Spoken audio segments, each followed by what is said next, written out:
হচ্ছি সহকর্মী আসিফ ইকবাল খানের সাথে। আসিফ, জানাবেন পানি সম্পদ ব্যবস্থাপনা বিষয়ক সভায় কি সিদ্ধান্ত হয়েছে এবং জ্বালানি বিষয়ক সভার কি তথ্য রয়েছে আপনার কাছে?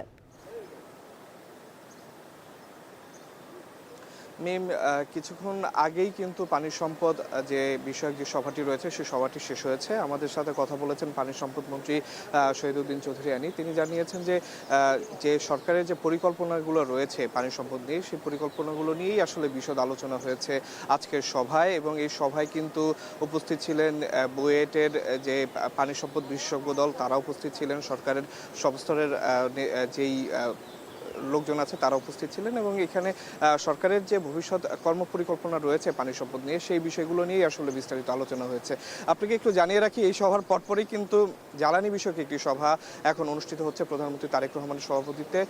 ধারণা করা হচ্ছে যে যেহেতু এখনো মধ্যপ্রাচ্যে যুদ্ধ পরিস্থিতি বিদ্যমান, সেহেতু যে এই ভবিষ্যৎ বাংলাদেশের জ্বালানি পরিকল্পনা কি হবে, জ্বালানি ব্যবস্থাপনা কিভাবে হবে এবং জ্বালানি নিয়ে ভবিষ্যৎ কর্মপরিকল্পনা কি হবে, এইগুলো আসলে ঠিক করতেই এই জ্বালানি বিষয়ক সভাটি হচ্ছে। এবং এই সভায় ইতিমধ্যেই মন্ত্রী, প্রতিমন্ত্রী সহ যারা সংশ্লিষ্ট রয়েছে তারা প্রবেশ করেছেন।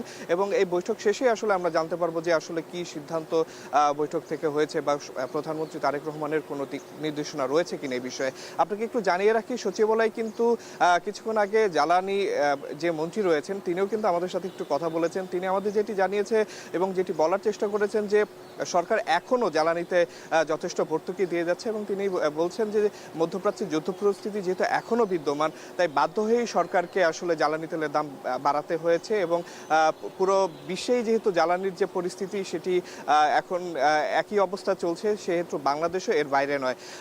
এই ছিল এখন পর্যন্ত জ্বালানি নিয়ে। এছাড়া জানিয়ে রাখি, জ্বালানি বিষয়ক সভাটি শেষ হলে আমরা কিন্তু জানাতে পারবো যে জ্বালানি নিয়ে এই সভায় বিস্তারিত কি আলোচনা হয়েছে। এছাড়া আগেই কিন্তু বলেছি যে একটু পানি সম্পদ বিষয়ে কিন্তু একটি সভা অনুষ্ঠিত হয়েছে।